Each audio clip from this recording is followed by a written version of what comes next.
The cold metal locked around Ethan Voss's wrist.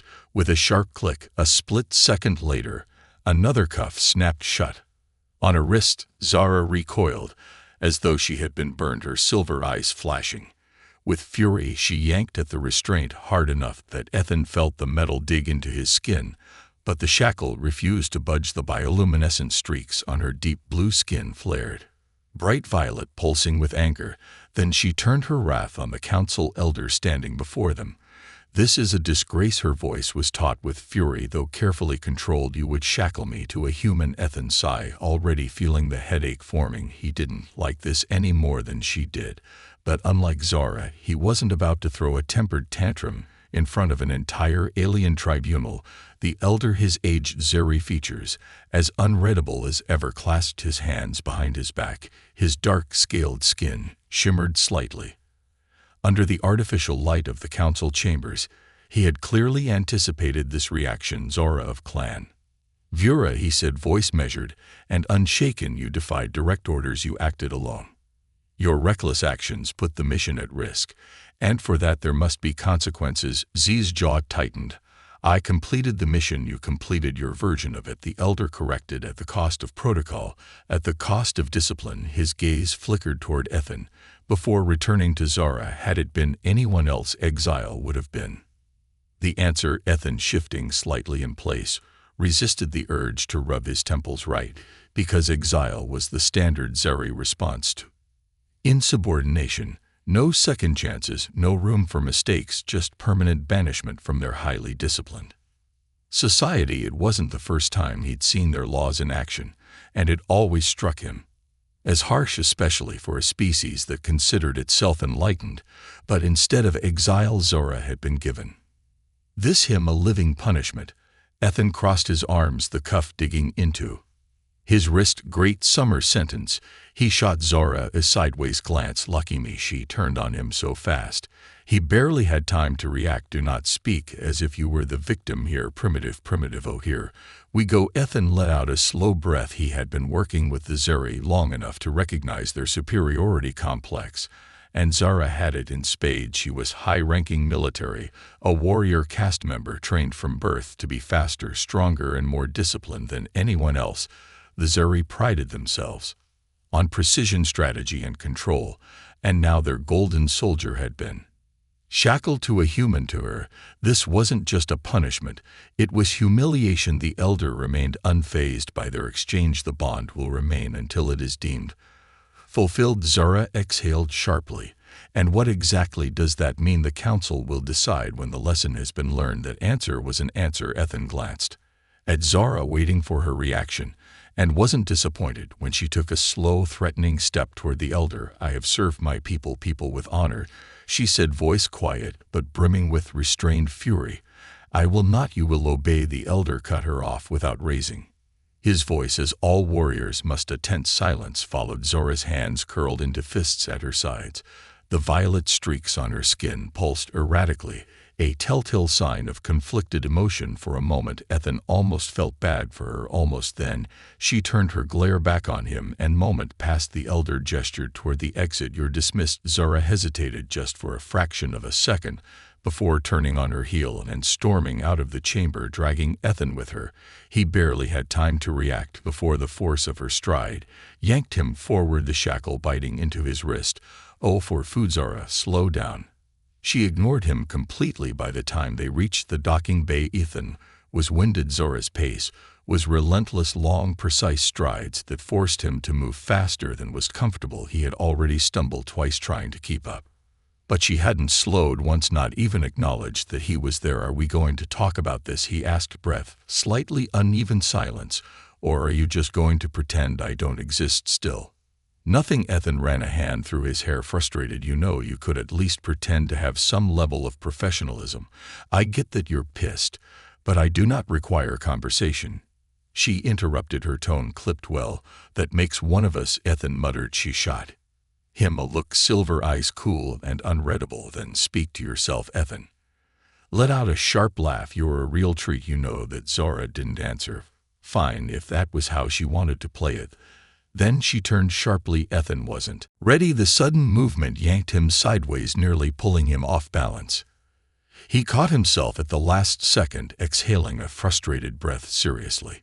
Zara lifted her chin. Keep up, human. Oh hell no. Ethan narrowed his eyes. All right, warrior princess, you want to play this game? Fine. He didn't react immediately. Instead, he waited, studied her movements, watched how she naturally took the lead, how she barely even considered his position, just expecting him to adjust. She thought she was in control, which made it all the more satisfying when he suddenly stepped in the opposite direction. The shackle jerked her backward. Zara had not been expecting it. Her body tensed instinctively, arms shifting to regain balance. But the force of his movement had thrown off her rhythm. For the first time, Ethan saw something flicker across her features. Surprise. She masked it, quickly adjusting her stance. But he knew you were saying. Ethan smirked. Aura's luminescence pulsed once, then dimmed. Then, to his utter shock, she smiled. It wasn't warm, it wasn't friendly, it was predatory.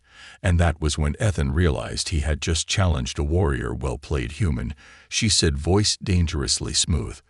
But I adapt too. Ethan swallowed. This was going to be interesting and very, very painful. Ethan Voss had always considered himself adaptable. He'd been thrown into enough alien negotiations, close calls, and interstellar messes to know how to adjust on the fly. But nothing, absolutely nothing, could have prepared him for this. For her, Zara moved with a purpose that completely ignored his existence. From the moment they stepped out of the docking bay, she walked with her usual long, precise strides, her posture unshaken, her pace relentless. She didn't check if he was keeping up. She didn't acknowledge the physical reality of being shackled to another person. Ethan, on the other hand, had a half jog just to keep pace, the metal band biting into his wrist every time he fell even slightly behind. It wasn't just annoying, it was intentional. She was testing him. For the past 20 minutes she had made deliberate, calculated movements, tight turns, sudden stops, pivots so sharp that he barely had time to react before the chain yanked him in another direction. Ian narrowed his eyes. All right, warrior princess, you want to play rough. When she turned another sharp corner without warning, he dug his heels in and stopped dead. The shackle pulled hard. Zora's body jerked backward, her momentum cut off mid-up. She caught herself with near-perfect balance, but not before a flicker of surprise crossed her face. There and gone in a second. Ethan grinned, wiping imaginary dust from his sleeve. We seems like this thing works both ways. A slow, unmistakable tension filled the air. Then Zara smirked, a silent acknowledgement of his challenge, and before Ethan had time to process that, she shifted her weight and yanked him forward. His feet slipped, his whole body lurched toward her, and for a split second his shoulder brushed against hers. The contact was brief, barely a second, but enough that he caught the warmth of her skin, the faint scent of something metallic and sharp like ozone after a storm. Ethan quickly righted himself, pulse kicking up slightly from a sudden pull. Zara tilted her head, eyes gleaming with satisfaction. You are slow, human. Ethan let out a breath, rolling his shoulders. Yeah, well, you cheat, Zara scoffed, turning away. Survival is not about fairness. Keep up. Ethan flexed his fingers, resisting the urge to rub his wrist. Oh, she was enjoying this way too much, but he wouldn't give her the satisfaction of complaining. Not yet. They reached the corridor leading to the barracks, the towering walls lined with sleek silver architecture. The station had a distinctly Zeri design, elegant and efficient, every curve and angle serving a purpose. Soft bioluminescent patterns pulsed faintly along the walls, glowing with the slow rhythm of a heartbeat. The lighting was dimmer than human standards, casting a cool blue glow over everything. Zara, standing just beside him, blended seamlessly into the environment, the iridescent streaks on her skin shifting subtly as she walked. Ethan caught himself watching a second too long and quickly looked away. Nope, not going down that road. The barracks doors slid open, revealing a compact yet functional living space. 2 beds, a small workstation, and a wee weapons rack mounted on the far wall. Standard quarters for an off-world deployment. Ethan scanned the room. Then he looked at the shackle, then at Zara, then at the beds. There was exactly 1 meter of space between the 2 beds. Zara folded her arms, assessing the situation with that same unreadable expression. We will have to sleep and sink. Ethan let out a slow breath. Fantastic. He sat down on the edge of his bed only for the chain to tug at his wrist, as Zara remained standing, his arm bent at an awkward angle, and he let out a sharp exhale. Zara sit. She didn't move. Ethan gave the chain a light tug, not enough to actually pull her, just enough to make a point. A long pause stretched between them. Then finally she lowered herself onto the bed, her movements fluid and controlled. Ethan let out a dramatic sigh of relief.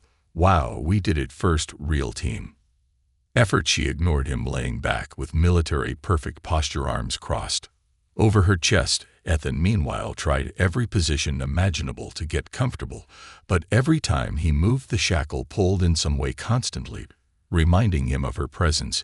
He groaned, rubbing his face. This is going to suck. No response. After a long silence, he turned his head slightly. You awake?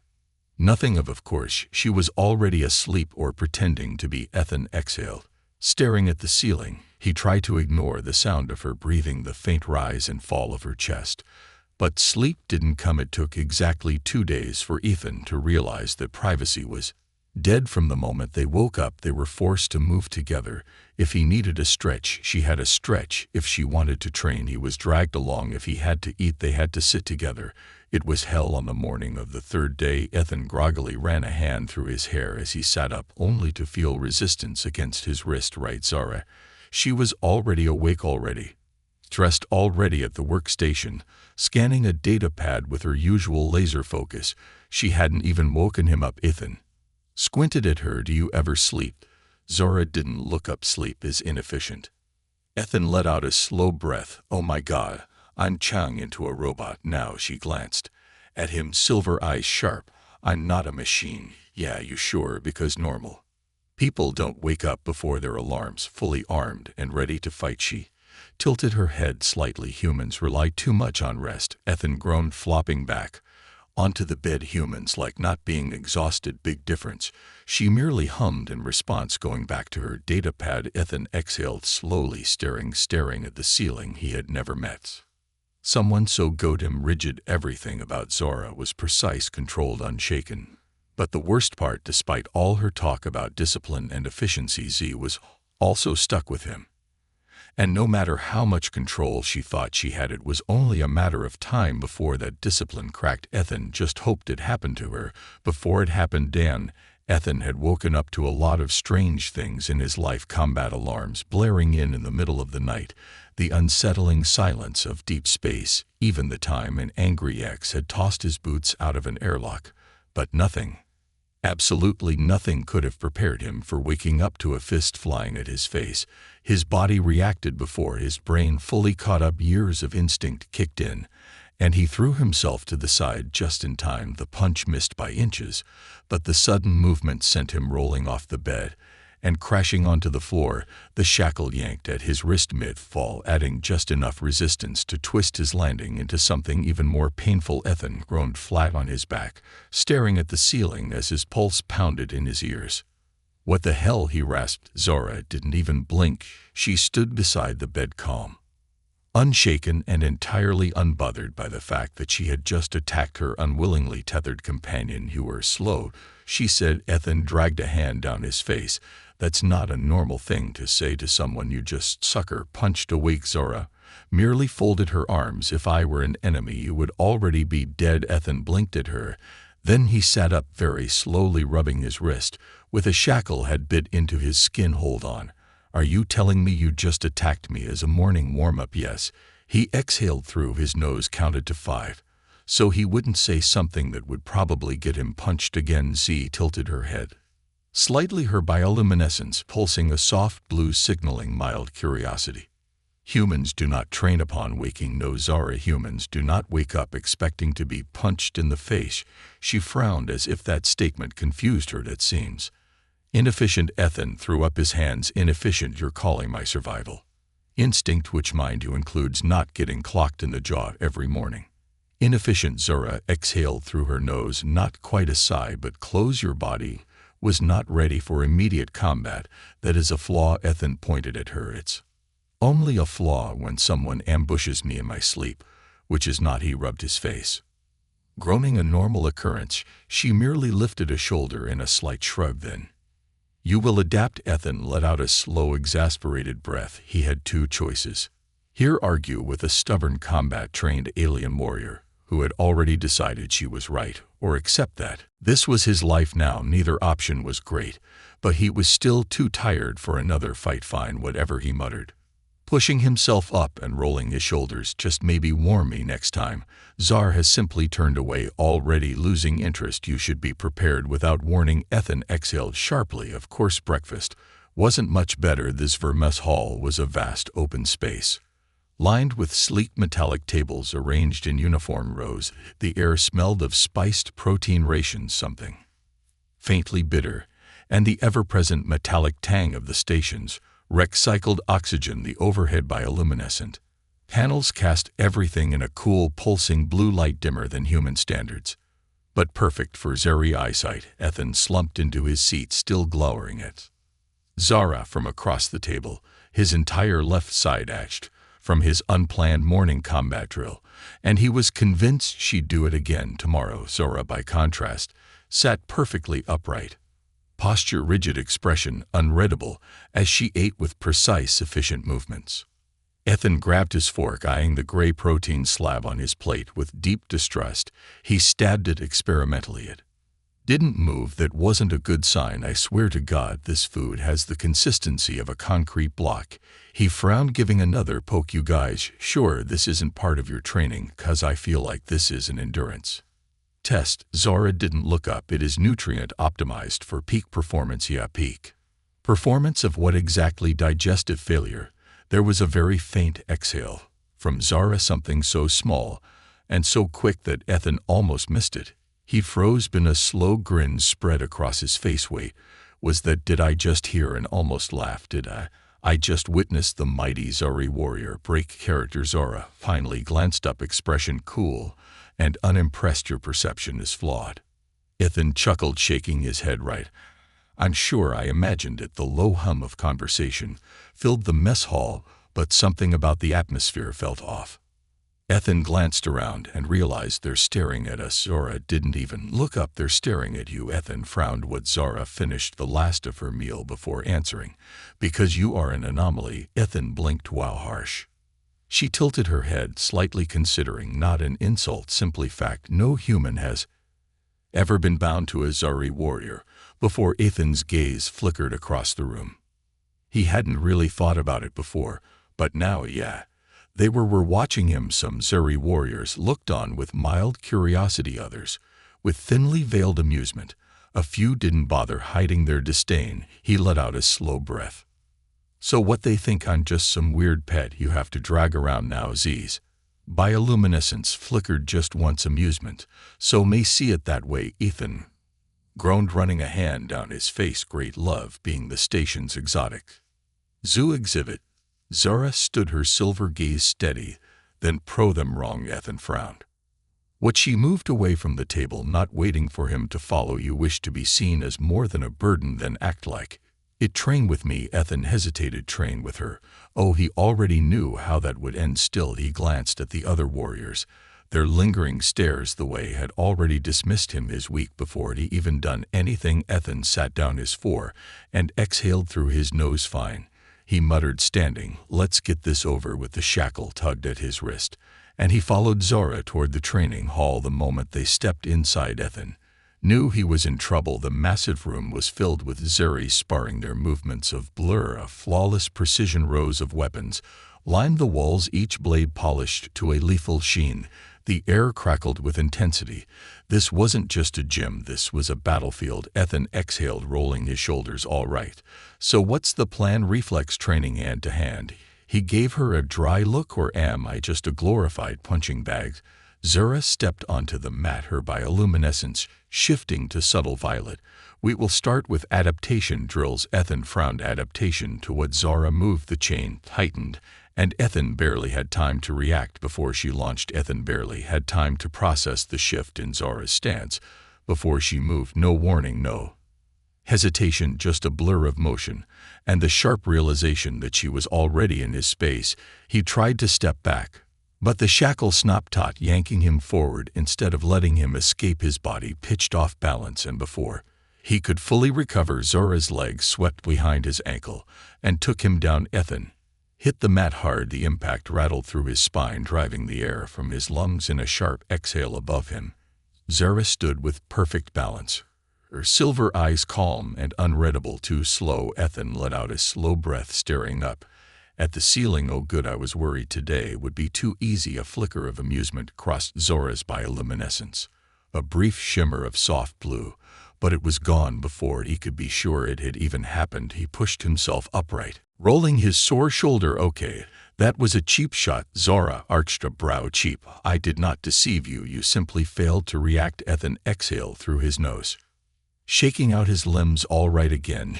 She didn't wait for him to reset. The second he was on his feet, she struck. This time he was ready, sort of. He caught the flicker of movement, the tightening of her stance, the shift in her weight.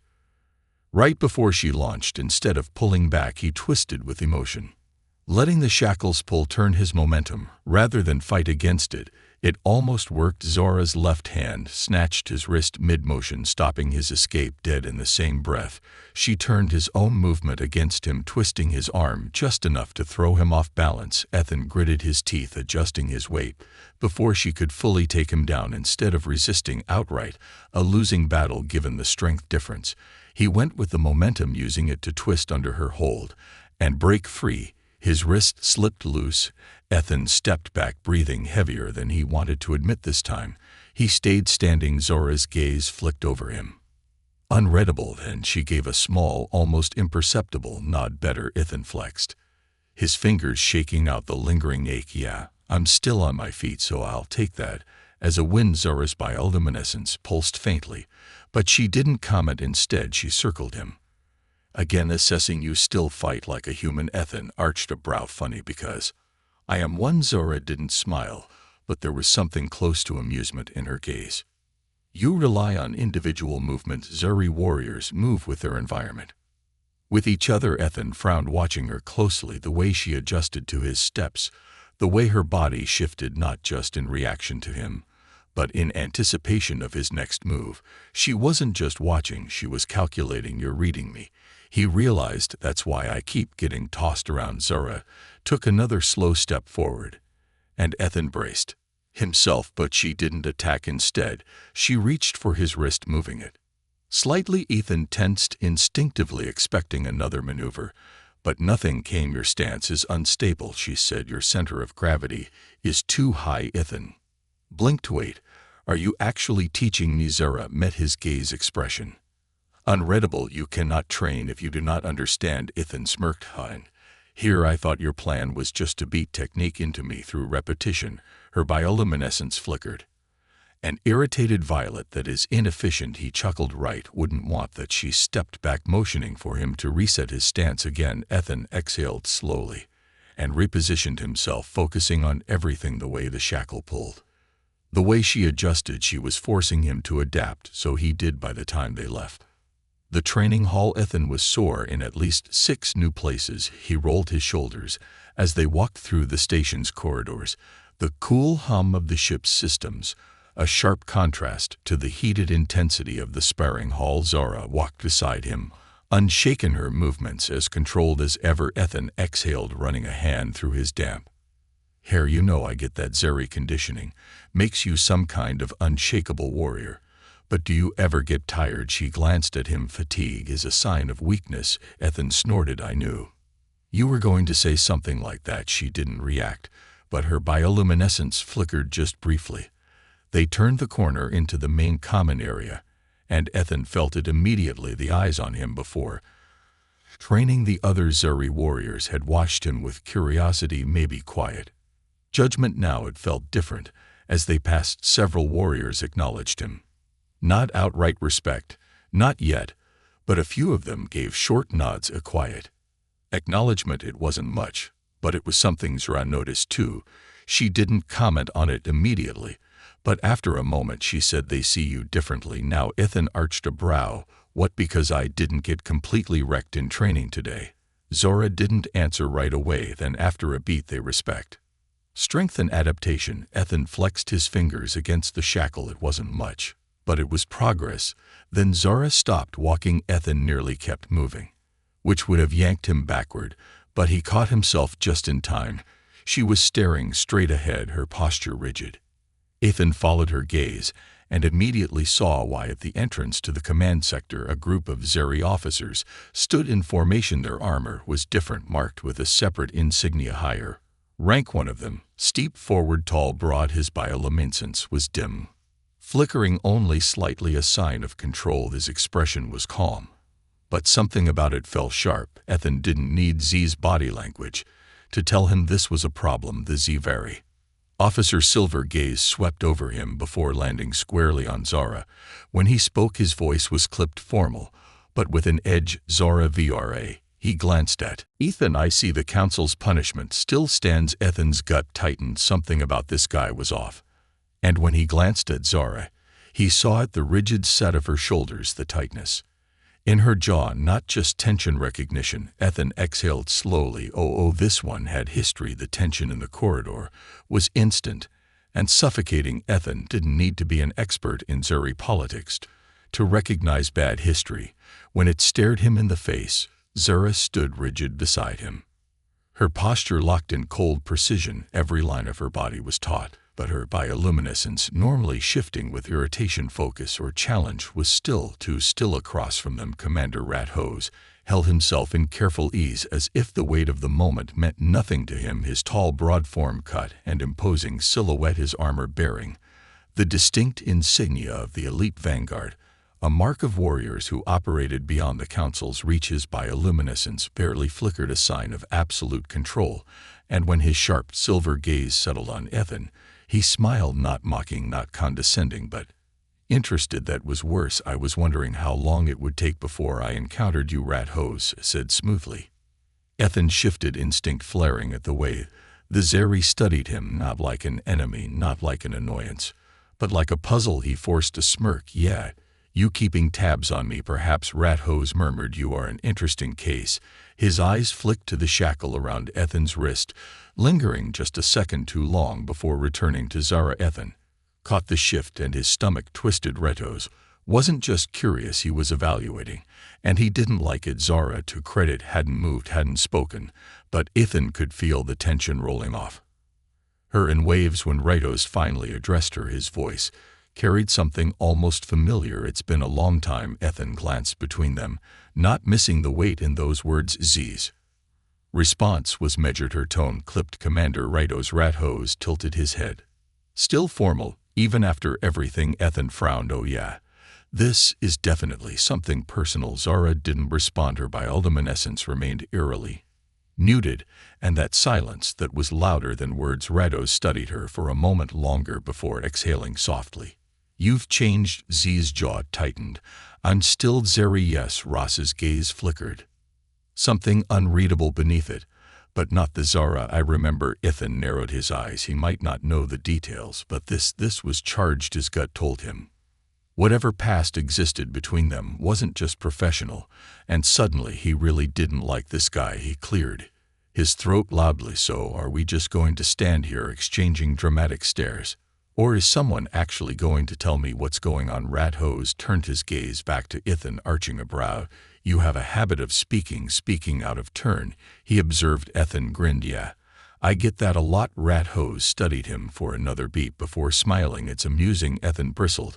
He didn't like being examined like some fascinating creature Rat-Hose hadn't seen before. Ross's expression shifted, amusement dimming just slightly. This situation is beneath you, Zara. Ethan barely had time to register the words before he felt the change. The air in the corridor seemed to compress. He turned his head and his pulse kicked up. Zara hadn't moved, not a single inch, but her bioluminescence pulsed once, a brief sharp flicker of violet, before going dark again. Not anger, not irritation, restraint. And that meant Rat-Hose had just hit a nerve. Ethan's jaw clenched. The bastard wasn't just here to stir up old memories. He was testing her. You shouldn't have to endure this humiliation. RH continued, voice smooth. The council has wasted your talents, bound you to this. He gestured toward Ethan without really looking at him, as if you're anything less than what you were meant to be. Ethan felt the way. Zara inhaled slowly, as if forcing her body to remain still. Ratos stepped forward just slightly, not an outright threat, but a challenge. The Vanguard will always welcome you back, he said softly. Ethan's stomach turned. Oh no, this wasn't just personal history. This was recruitment. Ratos wasn't just here to antagonize her. He was trying to pull her back. And the worst part, Ethan had no idea if she'd say no. Silence stretched thick between them. Zara's bioluminescence remained dark. Then, after what felt like a full minute, she lifted her chin. My fate is my own, she said. Her voice was quiet, absolute, and final. Something in Ross's expression shifted. Then slowly he gave a small approving nod. So be it. He turned away, stepping back into formation with his officers. As he laughed, he didn't glance back. But Ethan noticed something else. The other Zuri warriors in the corridor, the ones who had been watching, waiting, seemed to straighten just slightly in his presence. Not in deference, but in something closer to silent acknowledgement, like he still held influence. Even here, Ethan's jaw tensed. This wasn't over, not by a long shot. When Ratos was finally gone, the silence lingered. Ethan exhaled, running a hand through his hair. Okay, that was a lot. Zara still hadn't moved. She was rigid, her posture unreadable. Ethan glanced at her. So are you going to tell me what that was about? Her jaw tightened. It does not concern you, Ethan scoffed. Yeah, see, I feel like it kind of does. She exhaled, slow and controlled. Ratos is not a concern. Ethan studied her for a beat. He was lying, not in the obvious way, not in the way that could be easily called out, but in the way people do when they're trying to convince themselves. Ethan looked down at the shackle on his wrist. They were connected, literally. Whatever this was, whatever Ratos had just stirred up, Zara didn't get to keep it to herself. He sighed. Look, I don't care about whatever past drama you two have going on, but if this guy's going to be a problem, I need to know. Zara's bioluminescence flickered just briefly. Then finally she turned her gaze to him. And for the first time since they met, since they've been shackled together, Ethan saw something in her eyes he had never seen before. Not anger, not frustration, not even control, something close to fear. That was when Ethan knew beyond any doubt Ratos wasn't just an old rival. He was a threat. And this was only the beginning. The silence stretched between them, thick and suffocating. Ethan had never been a fan of awkward silences. He'd endured his fair share of them: diplomatic standoffs, tense negotiations. That one time he'd accidentally called an admiral's wife by the wrong name. But this was different. This wasn't an awkward pause waiting to be filled. This was a wall, and Zara had built a high and unshakable. They walked side by side through the dimly lit corridors, the hum of the station systems thrumming in the background. Ethan could feel the weight of unseen eyes on them. Zuri warriors, pretending not to watch, their gazes flickering, assessing. They had seen Ross's offer. They had seen Zara hesitate. And Zuri warriors weren't supposed to hesitate. Ethan ran a hand through his hair, exhaling sharply. Okay, he finally said, breaking the silence. So that was fun. We should definitely do that again sometime. Zara kept walking, stiff and silent. He glanced at her. Nothing, not even a shut up, Ethan. Still nothing. She didn't even look at him. That was what bothered him the most. Zara had always been measured, sure, controlled, but she had never been absent. Even when she was annoyed, there had been a sharpness to it, an edge of presence. Now her bioluminescence was barely flickering, muted, dull, like she was somewhere else entirely. Ethan slowed his steps slightly. Look, I don't know what Ross's deal is, but you will not speak of him. Her voice was low, sharp, absolute. Ethan blinked. Oh, we're doing the whole pretend it didn't happen thing. Cool, real healthy. Zara stopped walking. Ethan barely caught himself before the shackle yanked him backward.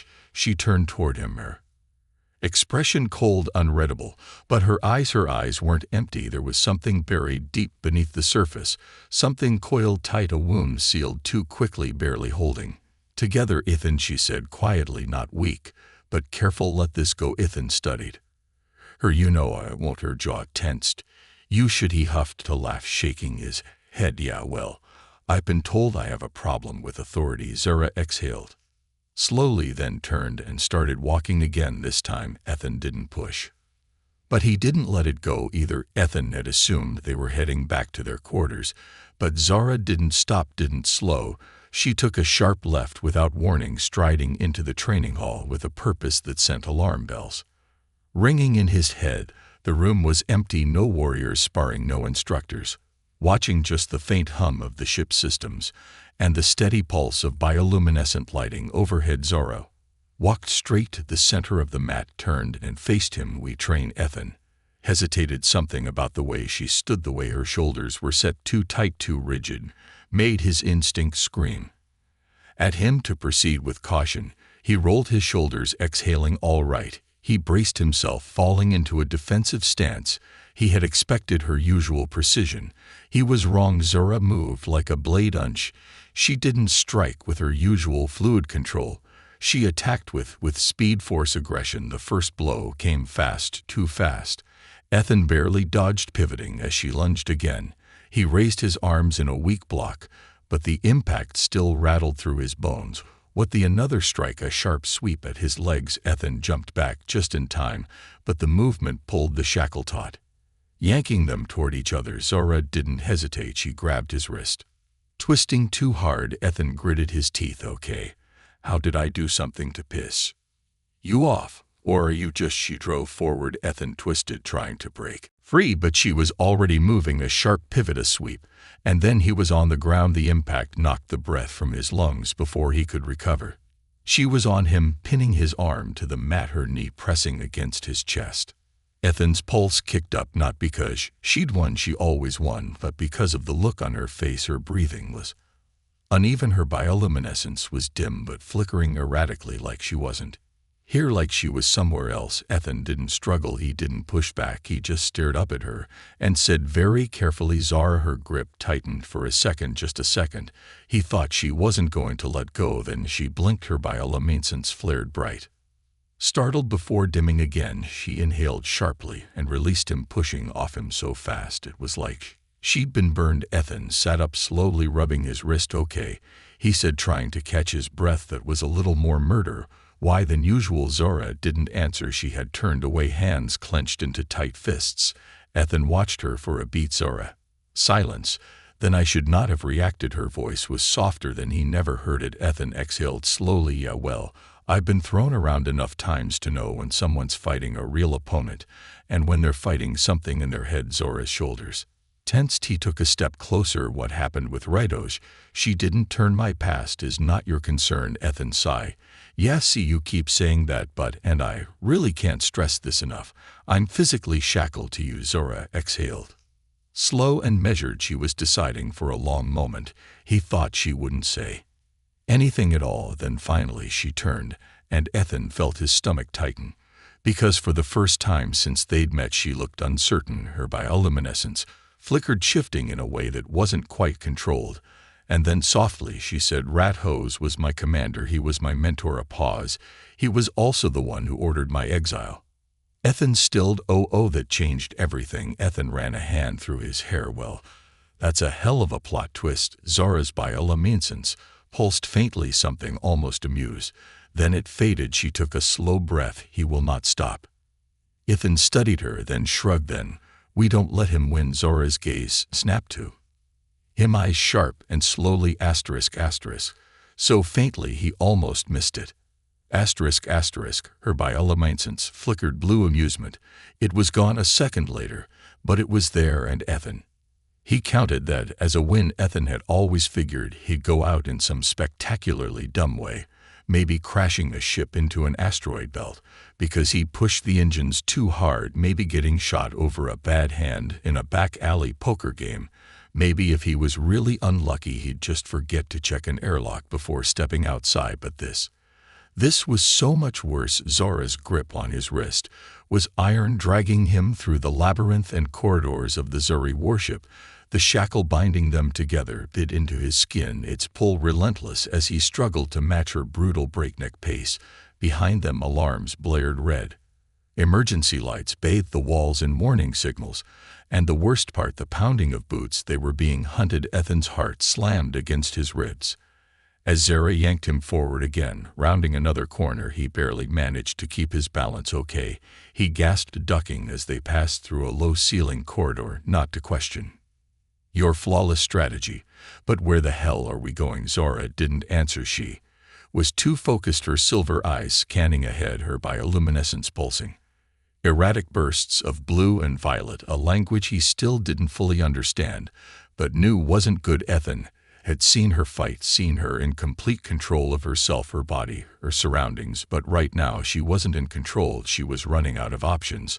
A sharp hiss of energy fire snapped through the air, searing past Ethan's shoulder. He cursed, instinct kicking in, and yanked Z sideways. They slammed into a support beam hard just as another shot whizzed past the space they had been standing in. Ethan pressed his back against the metal, his pulse hammering. Oh, fantastic, he muttered. Just needed. Z's hand landed on his chest, pushing him lower. Stay down. Ethan didn't argue, peeing. Around the corner he spotted 3 Zeri warriors moving fast, their weapons raised. They weren't just after Zara anymore, they were after him too. Ethan turned to Zara, so he whispered thoughts. She didn't answer right away, but then she did something different. She turned to him, her silver eyes locking onto his, with an intensity that made his breath hitch. She wasn't just planning, she was deciding. They're closing in, she murmured. If we stay, we die. Ethan swallowed. Great love that for us any alternative. Zara exhaled, and then softly she said, you have to trust me. Ethan, stilled. Of all the things she could have said, that was the one that caught him off guard. She had never asked for his trust before, never needed it, and now with Zeri warriors closing in, alarms blaring and their backs against the wall, she was asking. Ethan's instincts screamed at him to demand more details, to push for an actual explanation before diving head first into whatever reckless plan she had in mind. But there was no time. Zora moved, and Ethan, for the first time without hesitation, followed. They launched from cover just as the warriors opened fire. Ethan barely registered the heat of the energy blast streaking past him, because Zora was already moving, and this time she wasn't just moving for herself. She reached for the shackle mid-stride, twisting her wrist in a sharp, fluid motion. Ethan felt the change instantly. The metal warmed against his skin, and suddenly the pull between them shifted. For weeks he had fought against it, adjusted to it, tried to predict its weight and resistance. Now Zora controlled it before he could question how. She dodged left, and the chain jerked him right, a shot that would have hit him square in the chest, missed by inches. Another step, another move. Zora pivoted, and a shackle guided him with her, his body moving on instinct. They weren't just connected anymore, they were synchronized. The first warrior lunged at them, weapon raised. Zora dropped low, sweeping his legs out from under him. Ethan didn't think, he just moved. He caught the warrior's wrist mid-fall, twisting it just enough to make him drop his weapon before Zara drove her elbow into his ribs, knocking him unconscious. The second soldier came in fast, swinging a heavy strike aimed at Ethan's head. Zara jerked the shackle, pulling Ethan off balance, but it worked. The motion made him duck just in time, the attack whiffing past him. Ethan reacted on pure instinct, twisting, grabbing the soldier's arm, and without knowing how he knew to do it, he pulled, and Zara followed. The soldier hit the ground hard. 2 down. The third warrior hesitated, eyes flicking between them, between the way they moved together, the way the shackle no longer hindered them, but guided them. Zora didn't give him time to recover. With one last fluid motion, she used the shackle momentum to swing Ethan forward. Ethan didn't resist. He lunged with it, slamming his elbow into the warrior's temple, sending him collapsing to the ground. And then, just like that, the fight was over. The alarm still blared, the ships still trembled beneath their feet, but for the first time since the chase began, there was silence. Ethan took a sharp breath, staring down at the unconscious warriors, then at Zara. Her chest rose and fell in sharp, steady breaths, her bioluminescence flickering with something he couldn't quite name. They had never fought like that before. Ethan exhaled. Okay, that was different. Zara studied him, her silver gaze unreadable. Then at last she said, "You did not hesitate." Ethan frowned. "What, you followed my movements?" She said, "You trusted me." Ethan hesitated, opening his mouth to argue, then stopped, because she was right. For the first time he hadn't fought against her, he had moved with her. And that changed everything. Stepped forward, closing the space between them. She reached up, her fingers brushing against the metal of the shackle binding them together. Her touch was gentle, the softest it had ever been. Ethan, his throat felt dry. Yeah, her silver eyes searched his. And then finally, she said it. I trust you. A soft click. The shackle unlocked. Ethan stared down at his now freed wrist. He flexed his fingers, testing the weight that was no longer there. He looked up at Zara, expecting relief. Instead, her gaze lingered on his wrist, on the space where the shackle had been, and for a fraction of a second, so faint, he almost missed it. Her bioluminescence flickered uncertain blue, like she wasn't sure she wanted him to be free. Ethan swallowed hard, because suddenly he wasn't sure he wanted to be either.